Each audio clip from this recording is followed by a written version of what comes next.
Good evening, this is Kuro. Got a tier 10 game and my tier 9 Yugumo.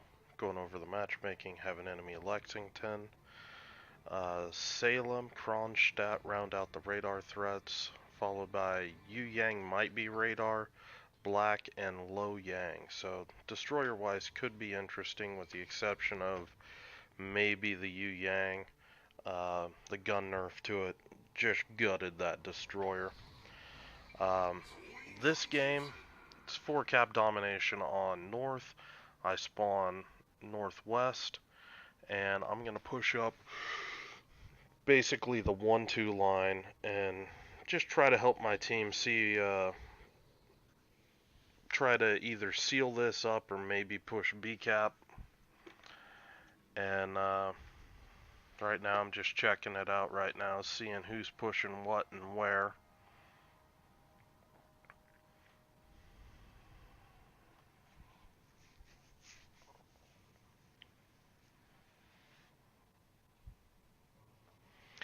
Now this is a gunboat build that you've seen in my recent videos. Basically running reload, max gun, so basic firing training, adrenaline rush, expert marksman instead of the usual RPF. You'll notice no RPF anywhere. And I'm running F3 torpedoes, and the intent behind this build isn't for me to like recommend this particular build to people, but it is to get people to understand that these ships, you know, are not unplayable with, you know, the CVs that we have. Now granted, this is only a tier 8 CV, but this CV, you know, actually tries to come after me periodically throughout the game. I'm also dealing with a 12-kilometer radar on my flank right here, and there's a Yu Yang, and this Yu Yang gets spotted somehow. I have no. Actually, that would be.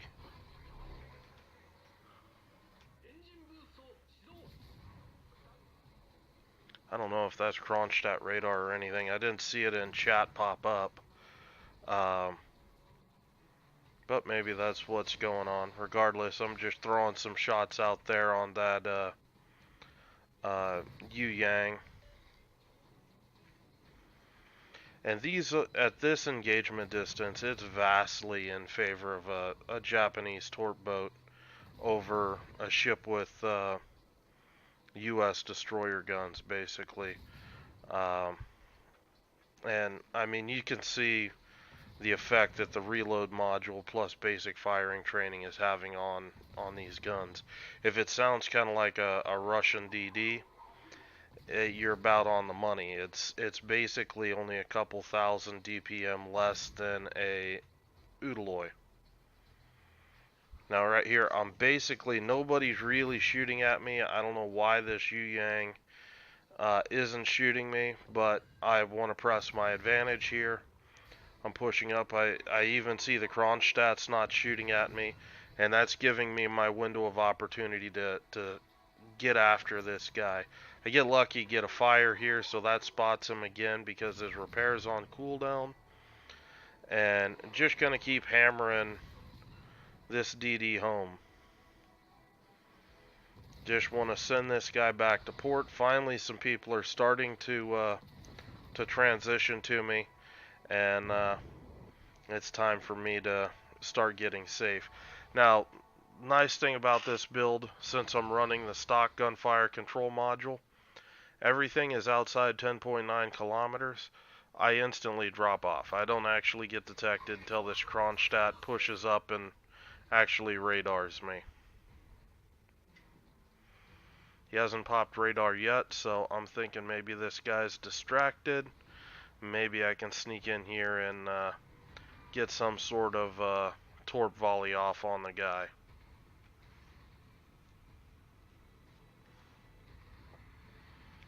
See him turning out. Unfortunately, that's not what I want to see happen. I'm too deep to try to turn out.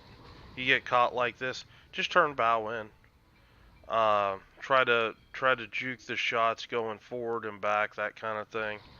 And just rely on your narrow profile to throw the shots off. I know Kronstadt's going to fire soon. And, I mean, you know, that works out pretty well for you know, that getting radared that close. I know that Kurfürst is going to turn, so I am just going to keep disengaging. I did complete the turnout because I know I'm going to get spotted by the CV here. And this, in a way, is smart by the CV. He's not actually looking to hit me with torpedoes. He's trying to get me to go a certain direction, and it almost works trapping me in between the torps, but I'm able to stay outside the torps, and that gives me a little more flexibility of where I can move and how. I did land a torp on this Kurfürst and popped my first torpedo reload. I see the Kurfürst starting to cheat one way like he's going to turn, and I drop my torps, leading him slightly to the right. And just going to keep kiting here. If you'll notice, I don't have a lot of close support back in here, so I want to pull in closer to this Seattle, closer to the Kronstadt, in case the CV tries to come back with dive bombers, something like that. I do pick up the permanent flood on the Kurfürst. It's you know, obviously a perk running torpedo reload that you can have this kind of effect.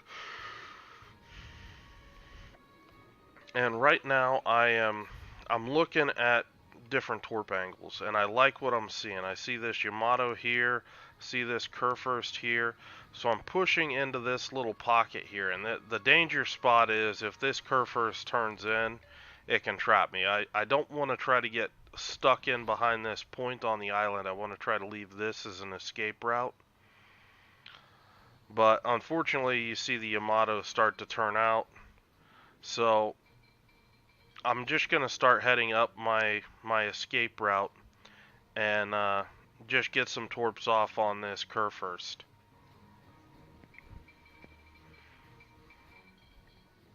I mean, last time I was spotted was out up in here, so he's probably expecting torps more from this direction, and instead they're going to come right in from his broadside. But also note what I'm doing here. You know, I had a video a while ago where I talked about, or actually I think it was yesterday, about playing basically near your support when you have to, when the CV's hunting you, that kind of thing. How you can be effective. This is another example of me being effective. I'm using my team. This Kurfürst is forcing this Kurfürst to angle towards him, or he's going to eat a bunch of AP damage from my Kurfürst. So I get on into a crossfire position, and I'm using my torps to rake right across that direction that the Kurfürst is traveling, and creating, you know, it's the same principle as, you know, battleships having crossfire, not letting the enemy, you know, have a safe angle that they can utilize against you. It's the same thing I'm doing here. I'm just doing it with torps. So F3 is out on this Kurfürst. Fly, my babies, fly. And just circling around on the reload, since I don't have RPF, I want to come up here and, you know, kind of poke my head here, see if anything is going to try to sneak up in that channel. Since it doesn't look like much is here, we do have the Seattle radar here, but you could have a DD try to sneak up in here somewhere. So I basically come up just to take a quick look. Okay, ACAP's still looking good.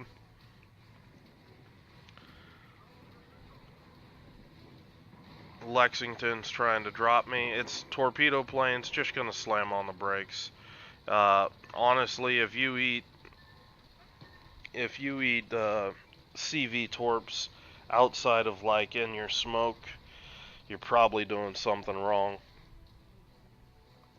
Now, and when I say in the smoke, that's if they drop you undetected in the smoke, where you can't see their planes. You know, that's a that's kind of understandable because you might not expect torps from a certain angle, but in general, you shouldn't be eating torps.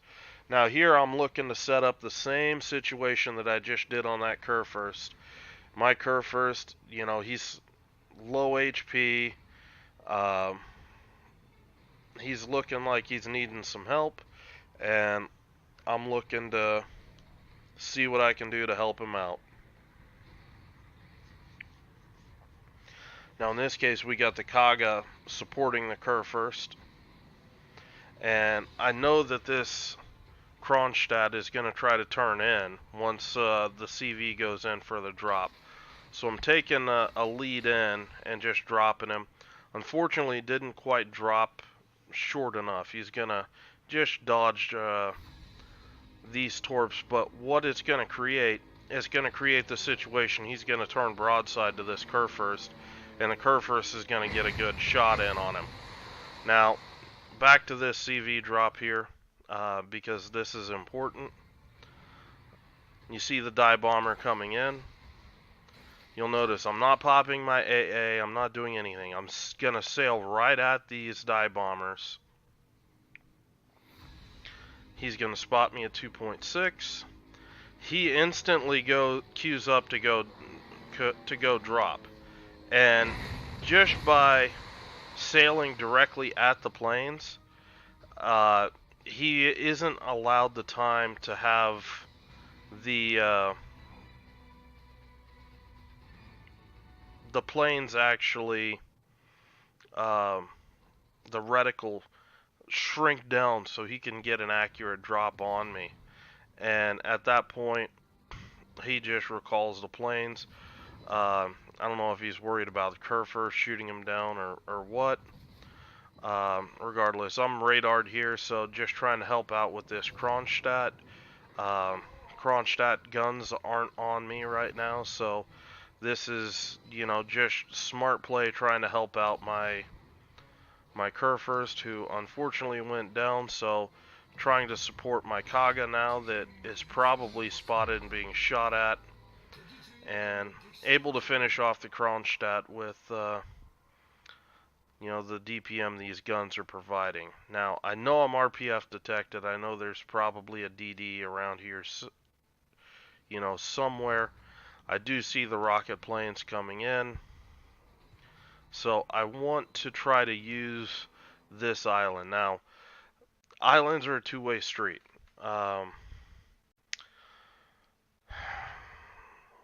Your AA obviously will no longer work through islands like it used to. The other thing is that's the bad part about it. The good part about it is basically as the planes fly over this island, they won't be in the normal attack view. It'll be, you know, an elevated view. They'll have a poorer, you know, target picture on my aircraft. You can see how much higher he is than normal, and it can throw off a lot of CV players trying to make that drop. Now here doesn't work out. I do have a black that pops out right here. I'm looking to dodge the planes. Do get a little lucky there with that dodge.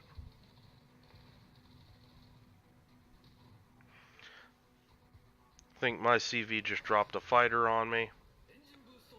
And right here, here's the black. Now, the amusing thing is, okay, he got the jump on me since I don't have RPF, and he was completely unspotted.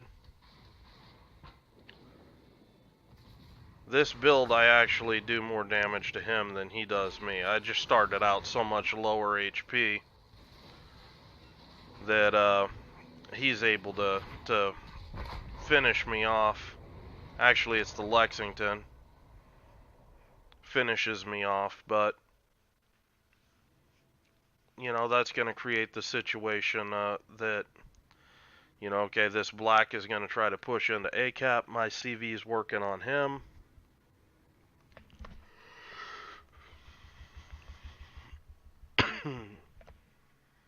Black eats a torp. Now, I don't know what happened here with this Atago. He basically, when I looked at it, he's sailing like this right outside of the cap. I don't know why he didn't just get into the cap and cap it. Whether he was worried about damage or what, but he's basically letting points tick right now that we can't really afford to let these things tick.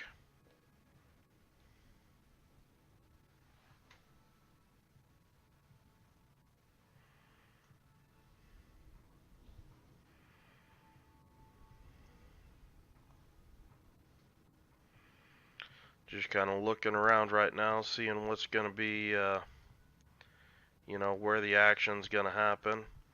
Gearing's going to step on decap. Looks like Yamato and Kurfürst is going to go at it. And the enemy Lexington's going to go after the Kurfürst. That's a smart move. Because the Kurfürst is going to be forced to angle at the Yamato.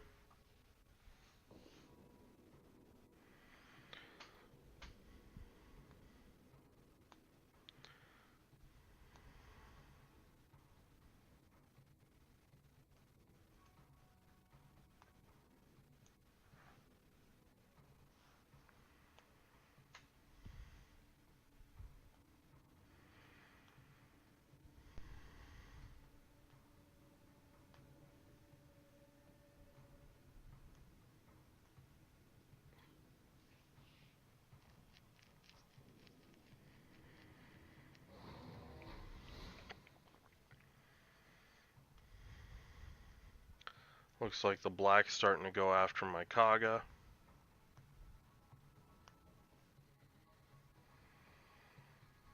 Honestly, I think the move here for the black is to just run south. I mean, it's 827 points to 492. They can probably win this just on one cap. I would probably head south to B and get in a position to try to either torp the Kronstadt or Takao as they tried to come in, or if the gearing steps on it, be able to radar him and deal with it. The issue is black is incredibly weak against CVs. It's not, you can't rely on your torpedoes to hit, and your guns have such a pathetic fire chance that you can't rely on, you know, the fire damage. Not to mention the CV's fires tick for 5 seconds for an unrepairable fire. It's very difficult to kill a CV.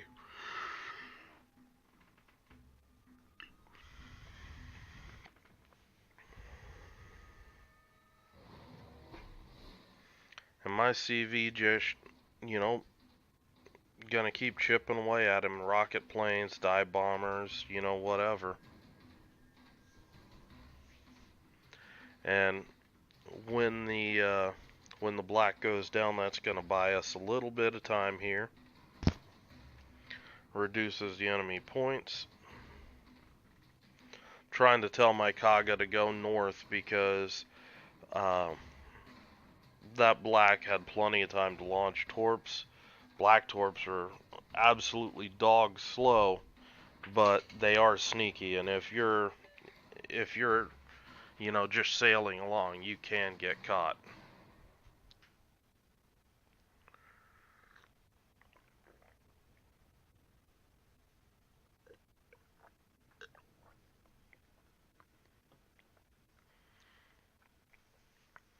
Now here, I don't think this Lexington should have pushed up here. I think this is what actually cost them the game. This and the black.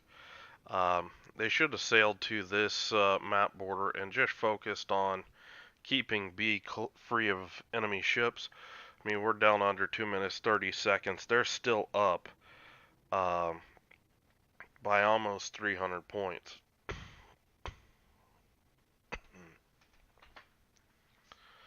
But, you know, they're going to lose this CV here shortly. That's going to throw the points closer in our favor. Now we've got 3 caps ticking at this point thanks to the gearing and the Kronstadt. Our Tikau's taking a beating. Now, at this point, this Kaga, the Torps, should have already passed from the black. I would be sailing down to try to give AA to the Tikau. It's just too much though. The Lexington goes and puts down the Tikau. However, the Lexington eats the Tikau torp, floods out, and we're looking at pretty even odds, and the gearing on B cap has just frozen points for the enemy team. And the only thing left is a unhealthy Mogami who is fleeing for his life, and he's going to be going down shortly.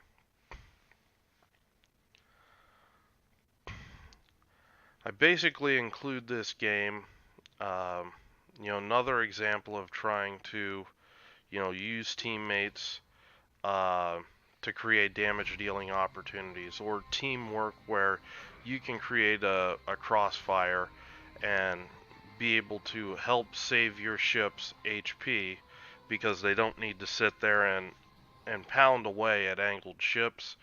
You know, you're able to just come in there and either force somebody to turn into your torps, exposing their broadside, or they just eat your torps and eat the damage. So, this game also had a couple other dirty little tricks for trying to deal with CVs trying to drop you. You know, maybe that helps. It's all a tool in the bag that, you know, you gotta use what's around you sometimes, and go from there. So I hope you guys enjoyed this game. If you got any questions, leave them in the comments below, and I will talk to you later.